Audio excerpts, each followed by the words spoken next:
In this session, we are talking about genus, which is group of related species. When you talk about Solanum, Solanum has got tuberosum, it has got nigrum, it has got melangina.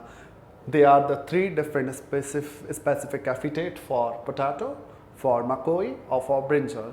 Now, all these three plants, they are different with their specific name, but they are similar when we talk about genus. So, genus is the group of similar species. But when you talk about Solanum, it has got three or more species. That does mean that particular example of genera is polytypic genera. Now, what is polytypic genera? A genera which has more than one species in it, it's called polytypic genera. So, Solanum is one among the polytypic genera.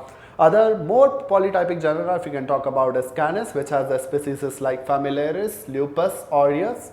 Panthera can have the species like Leo, Tigris, or Pardus. So, all these three genera, what I have listed here, are polytypic genera. But when you talk about Homo, which has only one species called Sapiens, which is a scientific name for human, the Homo is the monotypic genera. It doesn't have any more species apart from that.